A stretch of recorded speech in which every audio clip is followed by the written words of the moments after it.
My twin sister and I shared a liver for 16 years, earning our parents $13,000 a month in medical study payments. When the doctor said we could finally separate, my sister dug her nails into our shared ribs and whispered, "I'll die without you." Then my parents installed a lock on the outside of our basement door and said it was just until I stopped upsetting her. My sister and I shared a liver and part of our rib cage for 16 years. The monthly checks started arriving when we were 3, $8,000 from the University Medical Center, $5,000 from a rare conditions research fund, smaller amounts from medical journals that bought our imaging scans. Mom quit her second job the day we became longitudinal study subjects. She kept a spreadsheet of our worth, updating it after every appointment. By the time we were 10, we'd been in 17 medical papers. Vanessa loved when the researchers called us special. I memorized the exit locations in every hospital we visited. When Dr. Lauren said separation was finally possible, I felt my first real hope in years. Vanessa's nails dug into our shared ribs. "We're not doing it," she announced, her voice shaking. "I'll die without you. My organs won't remember how to work alone." Mom's hand tightened on the renewal forms from the Pediatric Anomaly Institute, $75,000 for another year of orderly evaluations.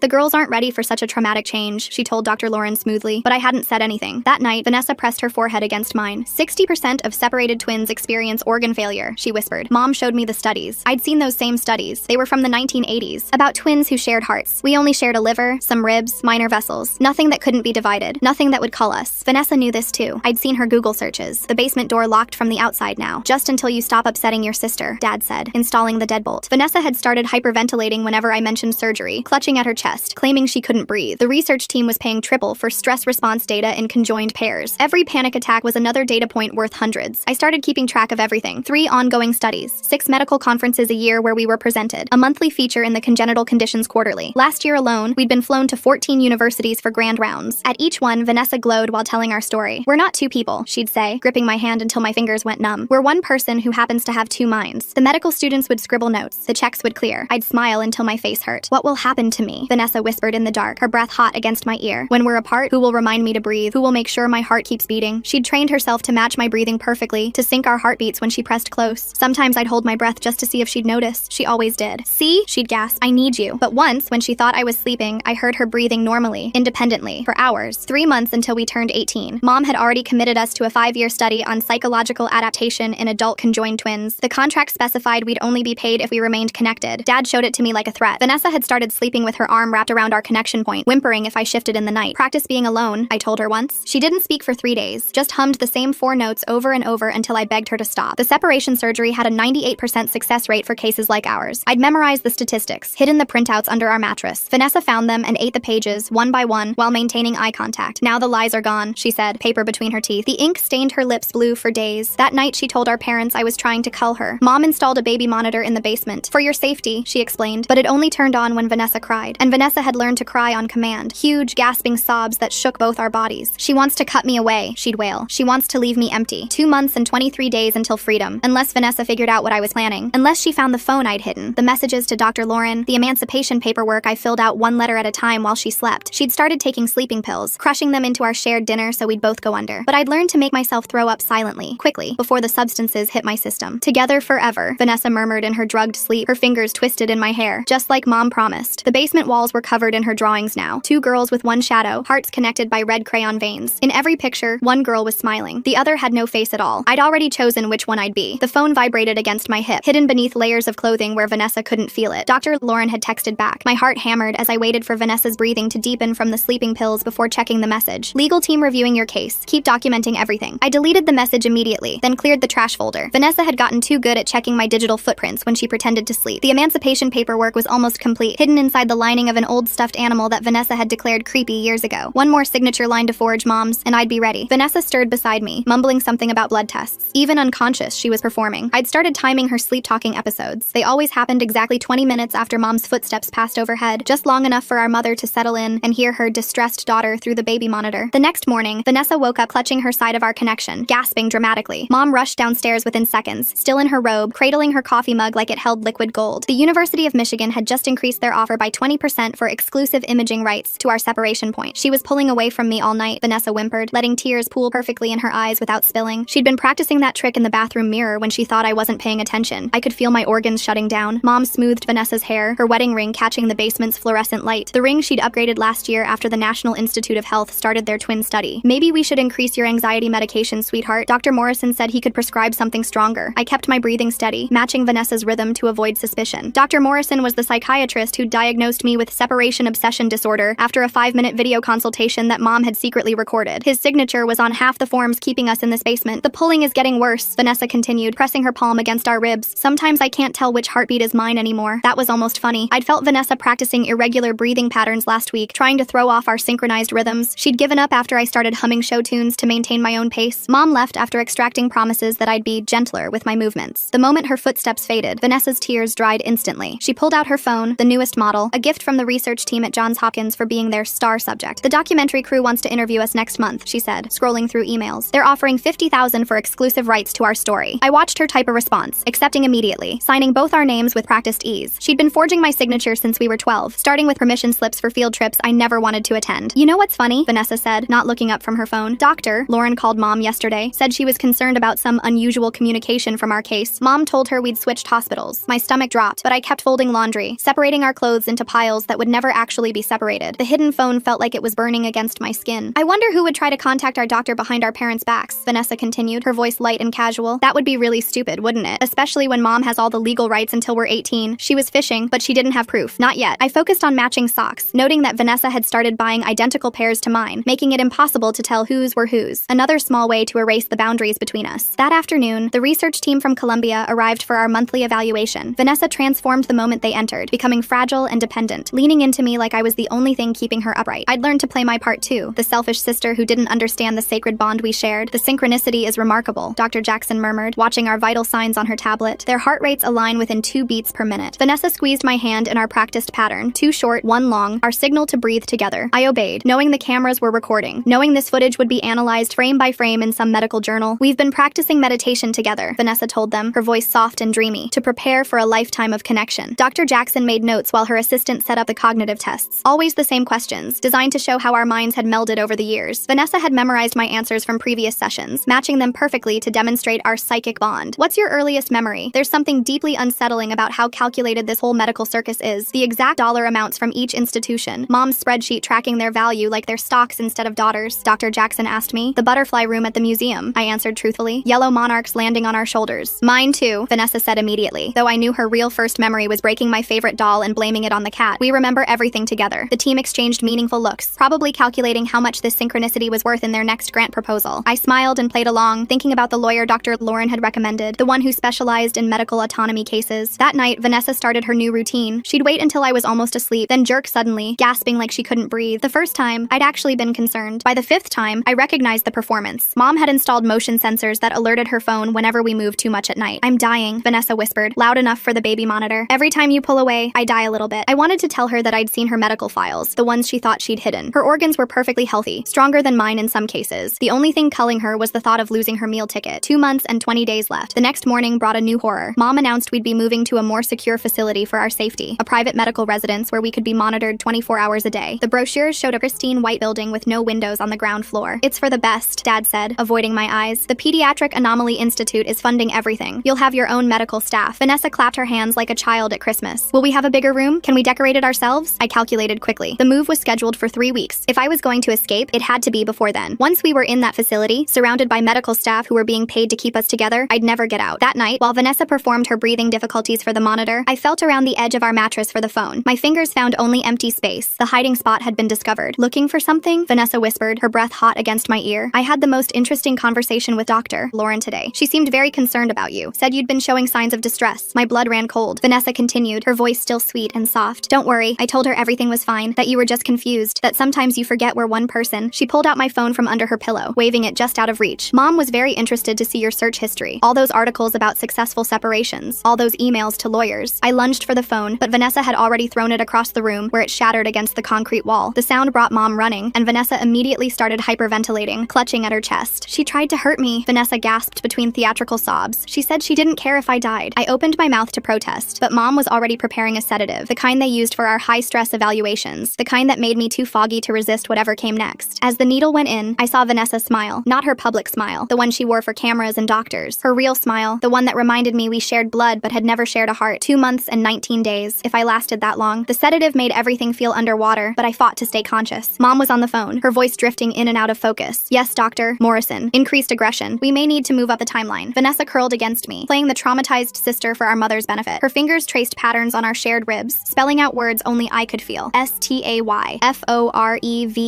I closed my eyes and started planning again. The phone was gone, but Dr. Lauren knew something was wrong. The emancipation papers were still hidden. I just needed to be smarter, more careful. I needed to play Vanessa's game better than she did. 2 months and 19 days. I could make it. I had to. The sedative wore off slowly, leaving me groggy and disoriented. Vanessa had positioned herself carefully while I was unconscious, wrapping both arms around our connection point like she was protecting it from invisible threats. Her breathing matched mine perfectly, a practiced synchronization that made my skin crawl. Mom stood by the basement door with a clipboard, making notes. The Pediatric Anomaly Institute had requested hourly behavioral logs leading up to our move. Each observation was worth $50. Even my drugged sleep had monetary value. I tested my limbs carefully, feeling the familiar weight of Vanessa against me. She stirred immediately, her fingers tightening on our shared ribs. The performance never stopped, even when she thought no one was watching. But I'd learned to see through it, to notice the calculated precision in every movement. The next few days brought a new level of surveillance. Mom installed additional cameras in the basement corners, their red lights blinking constantly. Dad ran cables along the walls, connecting everything to a central monitoring station upstairs. Vanessa helped them test the angles, making sure every inch of our living space was visible. I kept my face neutral, playing the subdued sister who'd learned her lesson. Inside, my mind raced through contingencies. The phone was gone, but Dr. Lauren knew something was wrong. The emancipation papers were still hidden in the stuffed animal. I just needed to find another way to communicate with the outside world. Vanessa started a new routine during our daily exercises. She'd stumble at specific moments, gasping and clutching at our connection point. Mom would rush to document these episodes, uploading the footage to the research portal. The University of Pennsylvania had started a new study on physical coordination in conjoined twins. Every stumble was worth data points. I played along, steadying her with practiced concern, but I noticed how her stumbles only happened when the cameras were recording, how her gasps followed a predictable pattern. She'd rehearsed this routine in front of the bathroom mirror, perfecting the timing. One morning, while Vanessa was distracted by her phone, I managed to check the calendar hidden under our mattress. 17 days until the move. My window was closing fast. I needed to accelerate my plans, but carefully. Any suspicious behavior would trigger another round of sedatives. The research teams increased their visits. Sometimes 2 or 3 groups would come in a single day, each paying for exclusive access to different aspects of our condition. Vanessa thrived during these sessions, telling our story with practiced emotion. She'd developed different versions for different audiences, emphasizing whatever aspects would generate the most sympathy and funding. During a cognitive evaluation from Stanford, I noticed something interesting. The researcher's assistant had left her tablet unlocked on the table while setting up equipment. The screen showed an email inbox, tantalizingly close. If I could just send one message to Dr. Lauren, explain what was really happening. But Vanessa noticed my glance. Her hand found mine under the table, squeezing hard enough to hurt. Her smile never wavered as she answered the researcher's questions, but her nails dug into my palm with warning pressure. That night, she confronted me in the darkness. Her whisper was soft enough to avoid the monitors, but sharp enough to cut. She'd seen me looking at the tablet. She knew what I was thinking. If I tried anything like that again, she'd tell Mom I was planning to hurt myself. They'd sedate me until the move, maybe longer. I lay still, feeling her breath against my ear, her arms wrapped possessively around our connection. She'd gotten better at this game, anticipating my moves before I made them, but I'd gotten better too. I'd learned patience, misdirection, the art of seeming defeated while planning victory. The next morning brought a surprise. Dr. Jackson from Columbia returned with a new proposal. They wanted to do a documentary series, following our daily lives for the next year. The payment was substantial, enough to cover the down payment on the new facility Mom had been eyeing. Vanessa's eyes lit up at the mention of cameras following us constantly. She immediately started planning which stories to tell, which emotions to display. Mom was already calculating the profits, her fingers flying across her phone's calculator app. But I saw an opportunity. A documentary crew meant outside observers, people who weren't on Mom's payroll. If I could somehow signal to them, make them see what was really happening. The crew arrived 3 days later. 2 camera operators, a sound technician, and a director named Marcus, who spoke in soothing tones about capturing our authentic experience. Vanessa immediately charmed them, sharing anecdotes about our childhood that were half true, half performance art. I watched the crew carefully, studying their routines. The sound technician, a woman named Seba, seemed different from the others. She watched us with sharp eyes, noting the discrepancies between Vanessa's stories and my reactions. During a break, she adjusted her equipment near me, and I caught her giving me a questioning look. Over the next few days, I developed a subtle system. When Vanessa told her rehearsed stories, I'd tap my fingers against my leg in a specific pattern. Nothing obvious enough for the cameras, but visible to someone paying attention. Seba started watching for these signals, her expression growing more concerned with each session. Vanessa noticed the crew's changing dynamic. Watching Vanessa weaponize medical visits like she's collecting Pokemon cards while our narrator taps out distress signals is peak sibling rivalry with stakes. Seba the sound tech might be the first person to notice that this touching twin story has more red flags than a circus tent. She doubled down on her performances, adding new layers of dependency and fear. She started having episodes during filming, clutching at our connection and gasping about feeling disconnected. The director ate it up, calling for close-ups of her tears, but Seba kept watching me. During one particularly dramatic scene where Vanessa claimed she could feel my thoughts pulling away from hers, I managed to mouth 2 words when the camera was focused on my sister. Help me. The next day, Seba positioned her equipment differently. She created a blind spot where the documentary cameras couldn't see us, right by the sound mixing board. When Vanessa was distracted by the director's questions, Seba slipped me a note. I know something's wrong. What do you need? My heart pounded as I palmed the small piece of paper. This was my chance, but I had to be careful. Vanessa had developed an uncanny ability to sense moments when I was hiding something. I waited until she was deeply engaged in describing our psychic connection before writing a response. Contact Dr. Lauren at University Medical Center. Tell her they're moving us in 11 days. Please. I slipped the note back to Seba during a equipment adjustment. She read it quickly, then nodded almost imperceptibly. For the first time in weeks, I felt a spark of hope, but Vanessa was too observant to miss the change in my demeanor. That night, she pressed closer than usual, her arms tight around our connection. She whispered stories about twins who died during separation, about organs that forgot how to function alone. Her fingers traced the outline of our shared ribs, mapping the territory she refused to surrender. The documentary crew returned daily, and Seba always found ways to position herself near me. Through subtle gestures and careful timing, she communicated that she'd reached Dr. Lauren. Help was coming, but I needed to hold on. Mom announced that the moving truck was scheduled for next week. She showed us pictures of our new room in the facility, emphasizing the medical equipment built into the walls. Everything we could need without ever leaving, without ever separating. Vanessa helped Mom pack our belongings, carefully wrapping her drawings of conjoined hearts. She'd started a new series showing what happened to the girl without a face when she was alone. The images were disturbing, designed to unsettle me. She hung them where I'd see them first thing each morning. With 5 days left until the move, the documentary crew filmed what was supposed to be their final session. Vanessa gave an emotional speech about looking forward to our new home, to a lifetime of connection and love. The director praised her authenticity, talking about Emmy potential, but Seba had positioned her equipment to create another blind spot. As Vanessa basked in the director's praise, Seba showed me her phone screen. A message from Dr. Lauren. Legal injunction filed. Stall the move if possible. Team standing by. I had to buy time. That night, I did something I'd never done before. I initiated one of Vanessa's episodes. I jerked suddenly in my sleep, gasping and clutching at our connection. Vanessa woke instantly, confused by my performance of her own routine. Mom came running at the sounds of distress. I let tears stream down my face, borrowing Vanessa's techniques. I claimed I felt something wrong with our liver, a sharp pain that came and went. Mom's face went pale. Any complications could affect our value to the research teams. By morning, Mom had scheduled emergency consultations with 3 different specialists. The move would have to be postponed until they cleared us medically. Vanessa watched me with narrowed eyes, recognizing her own tactics being used against her. The first specialist found nothing wrong, but I'd learned from watching Vanessa. I described symptoms that were concerning but vague, impossible to prove or disprove. The second specialist ordered more tests. The third wanted to observe us for several days. Vanessa tried to undermine me, claiming she felt fine, that I was imagining things, but Mom couldn't risk our research value. Every test bought another day, another chance for Dr. Lauren's legal team to act. On what should have been moving day, we were in the hospital for an MRI. Vanessa held my hand with bruising force, her fury barely contained. She knew what I was doing but couldn't expose me without revealing her own deceptions. The technician positioning us for the scan was someone I'd never seen before. As she adjusted the equipment, she leaned close and whispered quickly. She was a colleague of Dr. Lauren's. The legal team needed one more day. Could I maintain the performance? I squeezed back once for yes. Vanessa felt the movement and turned to look at me, suspicion clear in her eyes. But the MRI machine was already humming to life, trapping us in its narrow tunnel where secrets echoed off the walls. After the scan, I escalated my performance. I claimed the pain was spreading, that I felt our connection pulling in ways it never had before. Mom's panic increased with each symptom I described. She called Dad, who contacted the Pediatric Anomaly Institute about postponing our admission. Vanessa fought back with her own escalation. She started hyperventilating during my episodes, claiming my distress was affecting her organs. It became a twisted competition, each of us trying to outperform the other, while Mom documented everything for the research teams. That night in the hospital, Vanessa waited until the nurses left before confronting me. She knew exactly what I was doing. She'd taught me too well, but she also knew that exposing me meant admitting her own lies. We were trapped in mutual deception. The next morning, Dr. Lauren arrived with a team of lawyers and medical ethicists. Mom tried to block them, but they had a court order. A judge had granted an emergency hearing on our medical autonomy, based on concerns raised by multiple sources. Vanessa's mask finally slipped. She screamed at Dr. Lauren, accusing her of trying to murder us. She threw herself against our connection, claiming she could feel her organs shutting down. But without Mom's enabling and the basement's controlled environment, her performance looked exactly like what it was. The medical team separated us for individual evaluations. With Vanessa unable to monitor my responses, I finally told the truth. All of it. The financial exploitation, the forced confinement, the drugging, the planned move to a facility where we'd never have a chance at freedom. Vanessa told her own version, painting me as delusional and dangerous. But the lawyers had done their homework. They'd subpoenaed our medical records, the financial documents, the research contracts. The pattern of exploitation was clear. The hearing was scheduled for the next day. Mom hired her own lawyers, claiming she was protecting us from a traumatic separation. Dad stood by her side, avoiding my eyes. They'd built their entire lifestyle on our condition. Without us, the money would stop. That night in the hospital, Vanessa made one last attempt. She waited until the nurses changed shifts, then wrapped herself around our connection with desperate strength. She whispered about the surgeries that went wrong, the twins who bled out on operating tables, the empty spaces where shared organs used to be. But I'd spent 16 years learning the difference between her truth and her performances. I matched my breathing to hers one last time, felt our hearts hit in the synchronization she'd forced on us. Then I deliberately changed my rhythm, breathing independently while she struggled to follow. The judge reviewed our case the next morning. Vanessa performed for him like she had for countless researchers, tears streaming as she described our unbreakable bond. Mom presented contracts and studies showing our value as conjoined subjects. Dad talked about the trauma of separation, but I had Seba's footage. She'd kept recording after the official documentary sessions ended, capturing Vanessa's mask slipping, the calculations calculated nature of her episodes, the threats whispered in darkness, Dr. Lauren presented medical evidence showing we could be safely separated, that Vanessa's claims of organ dependency were fabricated. The judge's decision was swift. At 16, with clear evidence of exploitation and confinement, we had the right to make our own medical decisions. If I wanted separation and Vanessa didn't, the court would appoint separate advocates to represent our interests. Vanessa's scream shook the courtroom. Not one of her performed gasps, but real, raw fury at losing control. Mom tried to approach us, but court security blocked her path. The financial empire built on our bodies was crumbling. Dr. Lauren's team took custody of us immediately. We were transferred to a specialized unit where separation surgeries were performed. Vanessa fought every step, alternating between rage and desperate pleas. She promised to stop the performances, to let me have more freedom, anything to maintain our connection. But I'd made my choice 16 years ago, the first time I memorized an exit location. The surgery was scheduled for 2 weeks out, enough time for final tests and preparation. Vanessa would have her own room, her own doctors, her own chance at an independent life. The night before surgery, she tried one final manipulation. She curled against me like when we were children, before the money and cameras and performances. She whispered about being scared, about not knowing who she was without me. For a moment, I almost believed her. Then I felt her fingers tracing letters on our ribs. Not a plea this time, but a promise. She'd make me pay for this betrayal. Even separated, she'd find ways to hurt me. The real Vanessa had finally shown herself completely. I traced my own message back. I know, but I'm still choosing freedom. The surgical team prepped us the next morning. Why does Mom suddenly care so much about medical tests when she's been fine with all of Vanessa's fake episodes for years? Something about this shift feels off, like she's more worried about losing research money than actually believing anything's wrong. Mom and Dad weren't allowed in, though I could hear Mom sobbing in the hallway about lost opportunities. The anesthesiologist explained how the separation would work, how they'd divide our shared liver, remove the connected ribs, create individual closures. Vanessa maintained stony silence until the moment they wheeled us into surgery. Then she grabbed my hand with genuine desperation. For just a second, I saw my sister. Not the performer, not the manipulator, but the girl who'd shared my blood for 16 years. But then the anesthesia took hold, and I felt myself floating away from her for the first time in our lives. The last thing I heard was the steady beep of 2 different heart monitors, already learning to hit independently. I woke up alone. The sensation was extraordinary. My own edges, my own breathing, my own heartbeat without echo. The surgical site ached, but it was my pain alone. No one else feeling it, no one else's rhythm to match. Dr. Lauren checked on me hourly. The separation had gone perfectly. Vanessa was recovering in another wing, her own medical team ensuring her organs adapted to independence. We'd both survive, apart. The media requests started immediately. Everyone wanted to interview the separated twins, to document our journey. Mom tried to negotiate exclusive rights from her lawyer's office, but she no longer had any claim on my story. I declined every offer. My freedom wasn't for sale. Physical therapy took months, learning to balance without Vanessa's weight, to sleep without her warmth, to exist in singular space. But every day brought new discoveries. I could turn without negotiation, sleep without surveillance, breathe without performance. Vanessa recovered too, though I only heard updates through Dr. Lauren. She'd apparently embraced the media attention, selling her version of our story to the highest bidder. The girl who claimed she'd die without me was thriving in the spotlight, finally able to perform without my silent resistance. 6 months after separation, I got my first apartment. A studio with 1 bed, 1 chair, 1 set of everything. The silence was perfect. No monitors, no cameras, no fingers tracing threats in the darkness. I enrolled in online classes, catching up on the education that had been secondary to our performance schedule. Got a part-time job at a bookstore where no one knew my medical history. Built a life that was entirely, boringly, wonderfully mine. On our 18th birthday, I received a package. No return address, but I recognized Vanessa's handwriting. Inside was a photo from when we were young, before the money and the lies. 2 girls with 1 shadow, genuinely smiling. But underneath, she'd written a message. The documentary airs next month. I told them everything. My version. I threw the photo away and changed my phone number. Vanessa could have the spotlight she'd always craved. I had something better. A life where no one watched, no one paid, and no one owned my story but me. Dr. Lauren still checked in occasionally. The separation had become a case study, but she always asked permission before sharing any details. She understood what freedom meant to someone who'd never had it. One day, while shelving books at work, a customer recognized me. She'd seen early footage from the documentary, wanted to know how I was doing. I smiled politely and pointed her toward the self-help section. My story wasn't for sale anymore. That night, I stood in front of my bathroom mirror, tracing the scar where Vanessa and I had been joined. It was healing well, fading into a line that would eventually be barely visible. Proof that some connections were meant to be severed, that sometimes separation was the greatest act of love. 2 years later, I graduated from community college. Mom sent a card, probably hoping to reconnect now that the statute of limitations on her exploitation had passed. I returned it unopened. Vanessa had written a book about our lives, focusing on the trauma of separation. It sold well, funded by the same research institutions that had paid to keep us connected. She did talk show circuits, performed her pain for new audiences. I didn't watch any of it. My life was quiet, unremarkable, free. I worked, studied, made friends who knew nothing about my medical history, dated someone who touched my scars without asking for their story, built happiness in small, private moments that belonged only to me. Sometimes I'd catch myself breathing in Vanessa's rhythm, the synchronization still embedded in muscle memory. But then I'd deliberately change the pattern, choosing my own pace. That was freedom, not the absence of connection, but the choice to breathe alone. The documentary won awards. The book became a bestseller. Mom and Dad did speaking engagements about the challenges of raising conjoined twins. Everyone profited from our story except me, and that was exactly how I wanted it. On quiet nights, I wondered if Vanessa ever regretted the performances, the lies, the way she'd turned our connection into a prison. But then Then I'd remember her fingers tracing threats on our ribs, her smile when she threw my phone against the wall, the calculated cruelty of her love. We were never meant to be one person. We were two girls forced to share space, and one of us had claimed it all. Separation hadn't culled either of us. It had finally allowed us both to exist. My scar had faded to silver, barely visible unless you knew where to look. Sometimes I forgot it was there, living so fully in my singular body that the years of connection felt like someone else's dream. That was the gift of freedom, not forgetting the past, but no longer being defined by it. I built my life one independent breath at a time, each exhale a choice that was mine alone. No performances, no payments, no one else's heartbeat drowning out my own. Just the quiet rhythm of a life lived on my own terms. Finally, completely free. The recovery room felt impossibly spacious. I kept reaching for Vanessa's warmth, finding only cool hospital sheets. My body listed to one side, unbalanced after 16 years of shared weight. The nurses assured me this was normal. My muscles would learn. Dr. Lauren visited that afternoon, checking the surgical site with gentle hands. The incision ran along where our ribs had fused, now closed with neat sutures. She explained how they'd divided our liver, ensuring both halves would regenerate to full size. The procedure had taken 8 hours. Vanessa was recovering 2 floors up. I asked about seeing her. Dr. Lauren's expression tightened slightly before she explained that Vanessa had requested no contact during recovery. The medical team would respect both our wishes. I nodded, understanding. We'd shared everything for 16 years. Now we'd learn to heal apart. Physical therapy started the next day. A specialist named Maria guided me through basic movements, teaching my body its new boundaries. Standing felt foreign without Vanessa's counterweight. I gripped the parallel bars, legs shaking as I relearned balance. Maria encouraged each small step, reminding me that independence took time. Mom appeared outside my room on day 3, peering through the glass partition. The nurses had instructions about visitor restrictions, but she stood there for hours, clutching papers I couldn't read from my bed. Dad joined her eventually, both of them watching me like I was still their investment. I turned away, focusing on the ceiling tiles until they left. The social worker assigned to my case brought documentation about temporary housing. Since I was still 17, the state would provide transitional support. A small apartment near the hospital, basic furnishings, enough to start. She helped me fill out applications for benefits I'd never known existed. Food assistance, medical coverage, job training programs. Vanessa's surgeon visited on day 5. He mentioned carefully that she was recovering well but struggling with the adjustment. She'd been asking the nurses to check my vital signs, convinced something was wrong with her organs. They'd shown her the monitors proving her independence. She hadn't believed them. I started walking the hospital corridors, building strength with each lap. Other patients smiled as I passed, some recognizing the determination in my gait. A man recovering from knee surgery became my hallway companion. We didn't talk much, just nodded as we passed, each focused on our own journey back to wholeness. The documentary director tried to visit. Marcus stood at the nurse's station with his camera operator, explaining they had footage rights. The head nurse, a woman who'd seen too much exploitation, told them visiting hours were for family only. When they argued, she threatened to call security. They left, but not before leaving business cards for when I was ready to share my story. Physical therapy expanded to include occupational training. I learned to dress myself without accommodating another body, to shower without worrying about angles and shared space. Simple tasks felt monumental. Brushing teeth, tying shoes, existing in singular form. Dr. Lauren brought papers on day 7. Medical power of attorney documents, ensuring mom couldn't make decisions about my care anymore. Insurance forms that would transfer coverage to my name when I turned 18. She'd thought of everything, creating a legal framework for my independence. I signed each form carefully, my handwriting shaky but determined. No one else would ever sign my name again. The nutritionist created meal plans for one person. After years of sharing every bite, calculating portions that would sustain a single body felt strange. I practiced eating alone in my room, no longer matching Vanessa's pace or preferences. The freedom to choose my own food, to eat when I wanted, was quietly revolutionary. Mom's lawyer sent a letter through the hospital administration. She was contesting the separation, claiming we'd been coerced. The hospital's legal team responded swiftly. Nothing says loving mother like treating your daughter's bodies like a business deal gone bad. Mom's out there with lawyers trying to unseparate her kids like they're returning a faulty toaster. The court had already ruled. The surgery was complete. There was nothing left to contest. I started physical therapy in the pool, where buoyancy made movement easier. The water supported my unbalanced form as I relearned to swim. Each stroke felt different without Vanessa's rhythm beside me. I found my own pace, slower at first, then gradually stronger. The social worker brought job listings from nearby businesses, simple positions I could manage while continuing recovery. Bookstores, libraries, quiet places where I could work without scrutiny. I circled several options, imagining a future where I earned my own money, made my own choices. Vanessa's psychiatrist requested a joint session. I declined. We'd spent 16 years in mandatory togetherness. Healing meant learning to exist apart, even emotionally. The psychiatrist sent another request. I declined again. 2 weeks post-surgery, I moved into the transitional apartment. The space was small but private. 1 bedroom, 1 bathroom, a kitchenette where I could cook for one. I stood in the doorway for a long time, absorbing the reality of solitude. The first night alone, I couldn't sleep. The silence felt oppressive without Vanessa's breathing. I played white noise on my phone, trying different sounds until I found one that didn't remind me of her. Ocean waves worked best, rhythmic but impersonal. I returned to the hospital for follow-up appointments, watching my scar heal and fade. The liver function tests came back perfect. My body was thriving in independence. Dr. Lauren smiled at each improvement, proud of my progress. The bookstore manager called about my application. She'd had other candidates, but something about my careful handwriting, my simple honesty about needing a fresh start, had stood out. Could I come for an interview? I borrowed clothes from the donation closet at the transitional housing office. Nothing fancy, just clean and professional. The interview felt surreal, discussing my availability, my interest interest in books, my ability to work retail hours, normal concerns for a normal job. She offered me the position on the spot. Part-time to start, with potential for more hours as I proved myself. I accepted immediately, grateful for the chance to be just another employee. Mom found my address somehow. She left packages outside my door, photo albums, medical journals featuring our case, items she thought might make me nostalgic enough to return. I donated everything to the thrift store unopened. Work became my anchor, shelving books, helping customers, operating the register, tasks that required focus, but not performance. My coworkers knew nothing about my past. To them, I was just the quiet new hire who was good with inventory. I enrolled in online GED classes, working through material I'd missed during years of medical exhibitions. Math came easily. Science too, after years of hearing our condition explained. English required more work. I'd never learned to write my own story. The apartment gradually became home. I bought secondhand furniture, one piece at a time. A table for one, a single chair, a bed that didn't need to accommodate two bodies. Each purchase felt like a small victory. Dad appeared at the bookstore one afternoon. He browsed the shelves, pretending to shop while watching me work. I continued my tasks, professional and distant. When he approached the register with a book he didn't want, I processed the transaction without acknowledgement. He left the book on the counter and walked out. Physical therapy graduated to gym workouts. I joined the YMCA with a subsidized membership, exercising alongside retirees and other people rebuilding their bodies. No one stared. Everyone was focused on their own recovery. The documentary aired as Vanessa had promised. I didn't watch, but coworkers mentioned seeing advertisements. Separated, a twin story, played on streaming platforms, featuring Vanessa's version of our lives. The bookstore manager asked if I wanted time off. I declined. Work was better than hiding. Customers occasionally recognized me from the documentary. Most were polite, buying their books without comment. A few tried to engage, wanting to know my side. I developed a polite smile and a redirect to the store's return policy. They usually got the hint. I found a therapist through the community health center, not for the separation itself, but for learning to make decisions without considering another person's needs first. We worked on boundaries, on recognizing my own preferences, on understanding that choosing myself wasn't selfish. 6 months after surgery, I felt stable enough to take the GED exam. The testing center was quiet, filled with others seeking second chances. I finished each section methodically, drawing on years of overheard medical knowledge and recent study. The results came back 2 weeks later. I'd passed with high marks. Community college enrollment opened new possibilities. I registered for basic courses, unsure what direction to pursue, but eager to learn. The campus was small, manageable. I found quiet corners to study between classes and work shifts. Mom sent a letter through the college administration. She'd seen my enrollment somehow, wanted to pay for my education. I returned the check with a note. I'll manage on my own. Financial aid and bookstore wages would be enough. I met Sarah in biology class. She was returning to school after raising kids, nervous about being older than traditional students. We formed a study partnership based on mutual respect for fresh starts. She never asked about my past. I never asked about hers. The scar continued fading, becoming a thin silver line along my ribs. Sometimes I forgot it was there until I caught my reflection. Proof of where I'd been, but no longer defining where I was going. Vanessa published her book as threatened. I saw it displayed at competing bookstores, her face smiling from the cover. The subtitle read, "A Story of Loss and Survival." I wondered if she'd found peace in her version of truth. My life settled into routine. Work, school, study, sleep. Quiet rhythms I'd chosen myself. No cameras, no performances, no one else's breath matching mine. Just the steady progress of days building toward a future I was writing alone. On our 18th birthday, I treated myself to dinner at a small restaurant, table for one by the window. I ordered what I wanted, ate at my own pace, left when I was ready. The server didn't know it was my birthday. I didn't need anyone to know. The celebration was in the choosing. I graduated community college with an associate degree in library science. The ceremony was small, attended by people who'd earned their education through determination rather than privilege. Sarah cheered when I walked across the stage. I'd made one friend who knew me only as myself. The university accepted my transfer application. Financial aid covered most expenses. I'd continue working at the bookstore, but now with a clear path toward a career. Library work suited me. Quiet, organized, helpful without requiring performance. I moved to a slightly larger apartment near campus, still one bedroom, but with space for bookshelves and a proper desk. I assembled furniture myself, reading instructions meant for one person, using tools I'd learned to handle. The medical study requests eventually stopped coming. Without both twins participating, we'd lost our research value. Mom's income dried up. I heard through distant channels that they'd downsized, that Dad had returned to regular work. Natural consequences I couldn't fix and wouldn't try to. Dr. Lauren retired, but sent a card each year on the anniversary of the surgery. Simple messages. Thinking of you. Hope you're well. Proud of your progress. I saved each one. Proof that someone had believed I deserved freedom. I dated occasionally, coffee with classmates, dinner with coworkers. Nothing serious at first, just practice being half of a voluntary pair. When I eventually met someone worth trusting with my history, they listened without judgment, touched my scar with gentle curiosity, understood that some stories were mine to tell or not tell. Vanessa appeared on talk shows periodically, promoting projects related to our past. I caught glimpses in waiting rooms or store displays but never sought them out. She'd found her path, I'd found mine. They no longer needed to intersect. My thesis advisor suggested graduate school, library science programs that could lead to specialized positions. I applied carefully, choosing programs far from where we'd grown up, places where our story wasn't local history. The acceptance letter arrived on a Tuesday, full funding for a master's program 3 states away. I sat with the news quietly, feeling the weight of possibility. Then I called Sarah, who screamed with excitement loud enough to disturb her teenagers. Packing was simple. I'd learned to live light, to own only what served my singular life. Books, clothes for one, photos from the years after, nothing from before. That girl with half a shadow could rest now. The drive to graduate school took 2 days. I stopped when tired, ate when hungry, chose music I liked. Simple freedoms that still felt profound. The highway stretched ahead, leading to places Vanessa had never been, would never be. I unpacked in my new apartment, arranging my few possessions in space that was mine to organize. Tomorrow would bring orientation, new faces, fresh starts. Tonight, I sat by my window, breathing my own rhythm, existing completely in my own skin. The scar had faded to nearly nothing. Sometimes I had to search to find it, that thin line marking where my story had split from hers. But I knew it was there, a reminder that some bonds were meant to be broken, that love sometimes meant letting go, that freedom was worth every difficult step away from what we'd been told we had to be. I opened my laptop and began typing. Not our story, not her story, just mine. One word at a time, one breath at a time, one life finally, fully, lived alone. Thanks for letting me tag along while we puzzled through all this. Definitely made for an interesting ride. See you around. Like the video, it helps more than you think.